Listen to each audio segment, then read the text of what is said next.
Hello everyone, welcome to another episode of the Granby Journal and Herbs Table.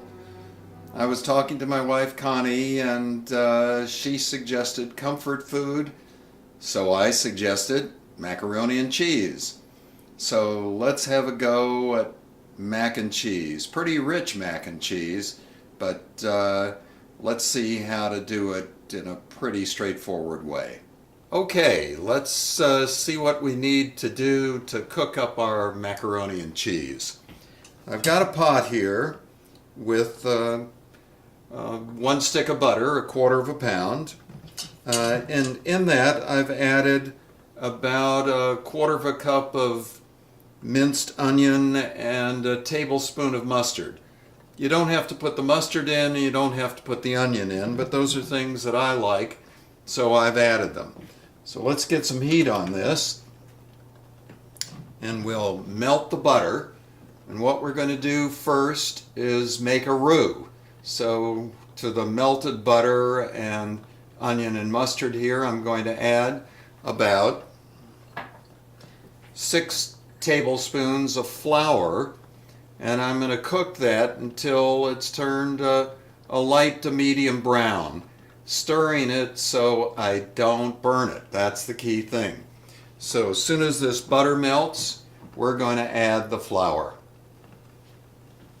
Okay, the butter is melted. I'm going to add our flour, and at the same time I'm going to be whisking to try and keep this as a roux and not as a bunch of burnt stuff, which wouldn't be very good, and it's already cooking too fast, so I've just turned the heat down. So I'm putting the flour in, I'm whisking, and we're going to make a roux.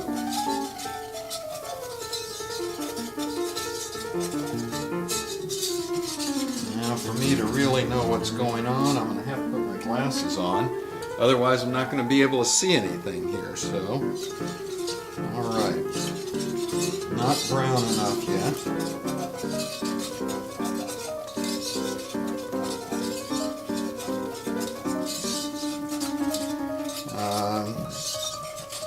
Doesn't take a long time, but you have to stay at it here so it doesn't burn. That's the key issue. So we're stirring this a bit. It's turning brown. Let's see. Can you come in on that a little bit, Connie? Let's see what that color is.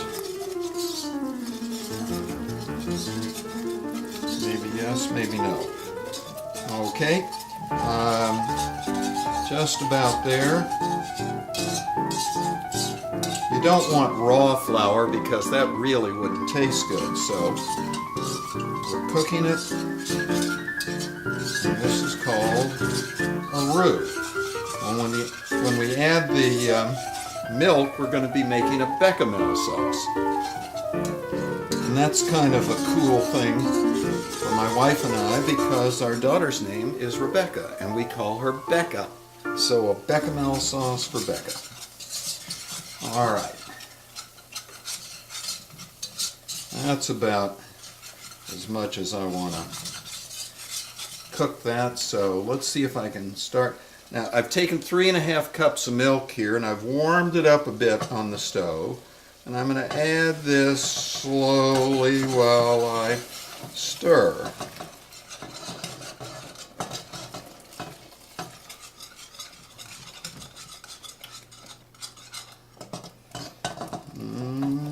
I think I'm going to have to add some more. And we're going to add some more.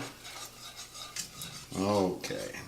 And then we're going to keep stirring this until it comes to not a vigorous boil, but just to a little bit of a boil. We're going to cook it a little bit at a boil because as we do, it's going to thicken.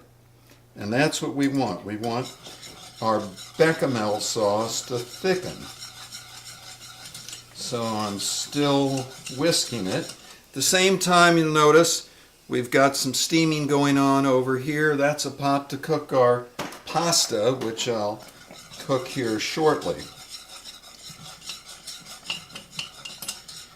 Okay, and this is starting to thicken up nicely. It's just about, yeah, it's a few bubbles are coming through as there's enough heat to get it to boil.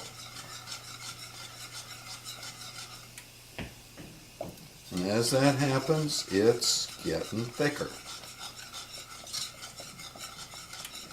Okay, while we do that, let's get our water really boiling over here for the pasta so we don't get completely disconnected from making the sauce and making the pasta. Okay, it's not quite thick enough. I'd like it to hold on to the whisk a little bit as I pull it out of there, so let's cook it a little bit more.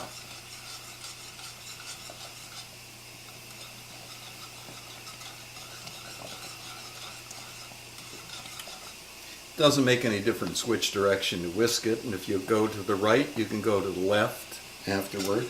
Doesn't make any difference.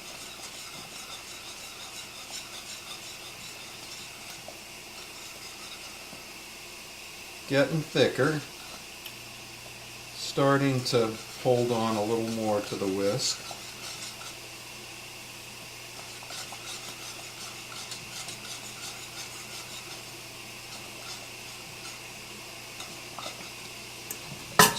This out of the way.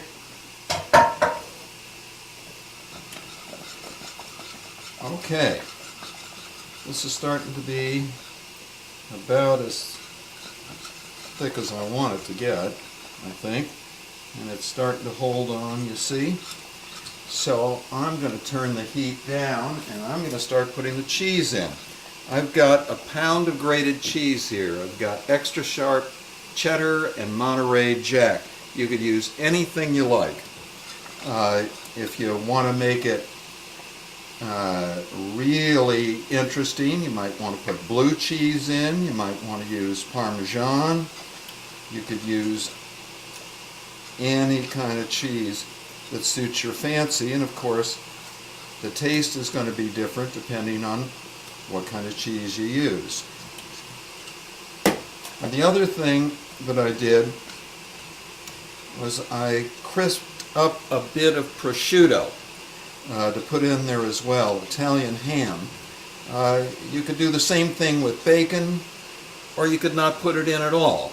I just like a little bit in there, and so I've got 3 ounces of prosciutto that I've just crisped a bit.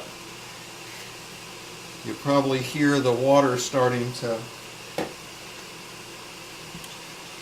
boil a bit over here.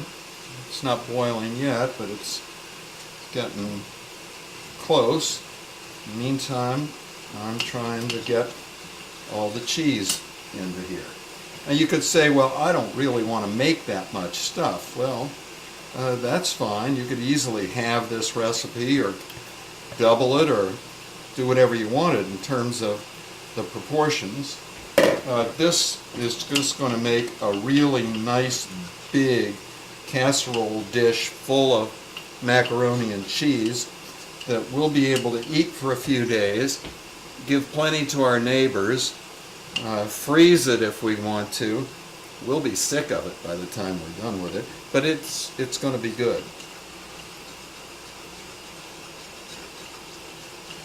Okay, I've got all the cheese incorporated now, and this is nice and thick. This is going to be beautiful.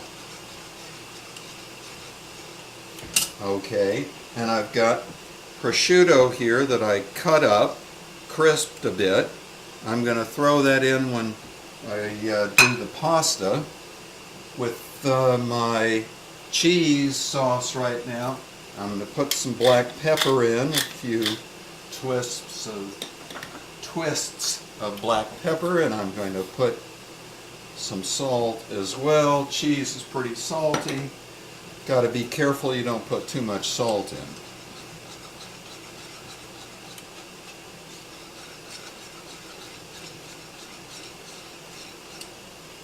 Okay, so we have the bechamel sauce. The water is starting to come to a boil over here. I don't think it makes any difference what kind of pasta you use. Prince was on sale today at the Big Y, so I got Prince. The Big Y also has cheese pieces that they have in one of their cases, and it's the ends of pieces of cheese, and it's at a pretty reduced rate, so that's an economical way to get your cheese to make macaroni and cheese. And the packages are anywhere from a half a pound to about a pound, so you can get your cheese that way. I grated some extra sharp cheddar and Monterey Jack for this, but could have just as easily gotten one of the packages of cheese ends. Okay, the water is starting to boil. In goes the pound of shells. Obviously, if you were making a smaller recipe, you'd probably do a half a pound, half of the box of shells. And I'm going to cook these just until they get al dente, to the tooth. They're not totally soft. They've still got some crunch to them. At the same time, I'd better start the oven, and I'm starting that at 350 degrees, because once we add everything together here, we want to pop this into the oven and cook it.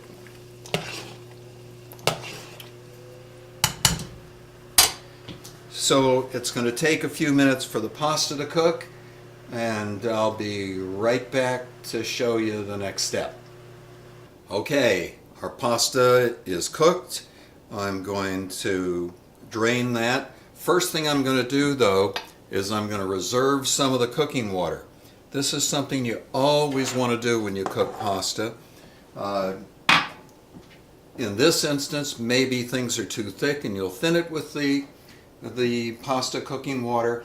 When you're cooking any pasta sauce, though, a little bit of the water into your pasta sauce is going to make it much more velvety and smooth and delicious.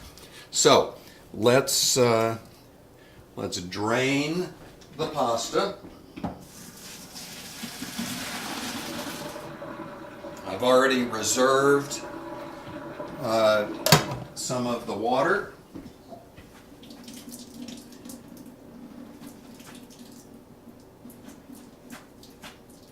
And I think I've got enough room in this pot to add the pasta right here. I do. Let's start to mix that up. Ooh, nice. At the same time, I'm going to add the prosciutto that I crisped up before. Mix all this up. Try and keep from pouring it over onto the stove, which is what I want to do. Okay, so that's pretty good. Now, I want to bring over a casserole dish and get this in there. Okay, so here's a nice casserole dish. Let me get some pot holders, otherwise this is not going to go well if I pick up that cast iron pot in my hands. So let's do this.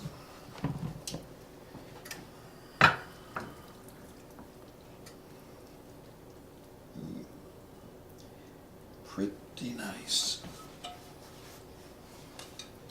Let's see if I can Get all the goods out of there.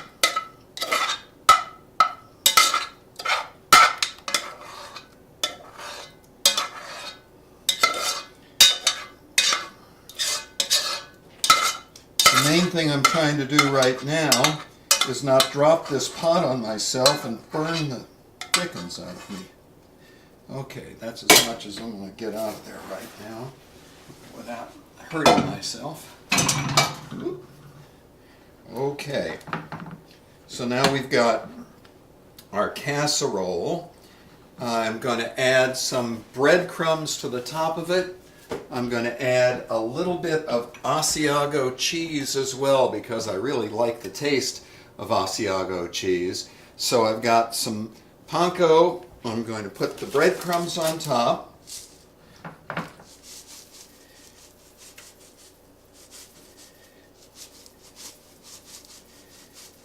I don't know how much. If you were making your own breadcrumbs, utilizing some old bread and butter, they'd be even better, but that's the way we're doing it right now.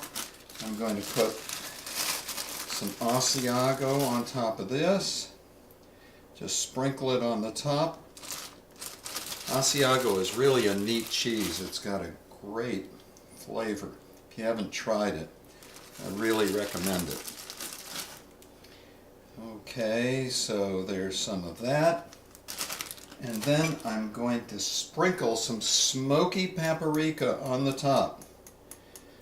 I've gotten to like smoky paprika on almost everything. It's got a wonderful taste.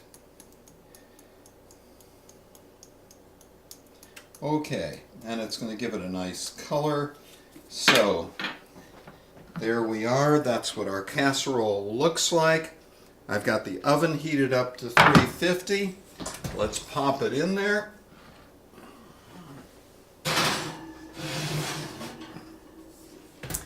Set the timer for 30 minutes. And I'll see you shortly.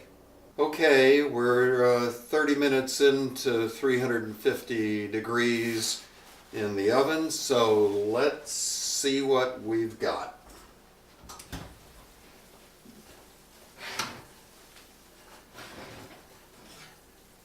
Ooh, does that smell good?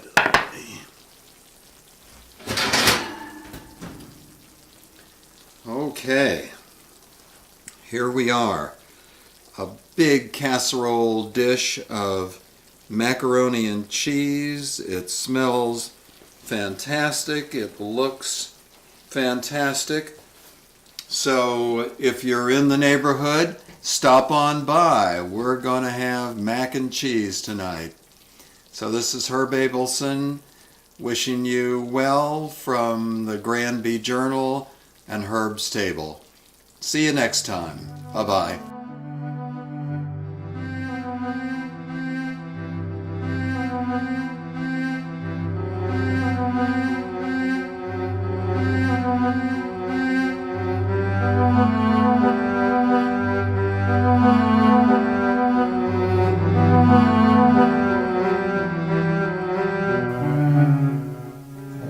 They'd like it better if I put a little cinnamon and allspice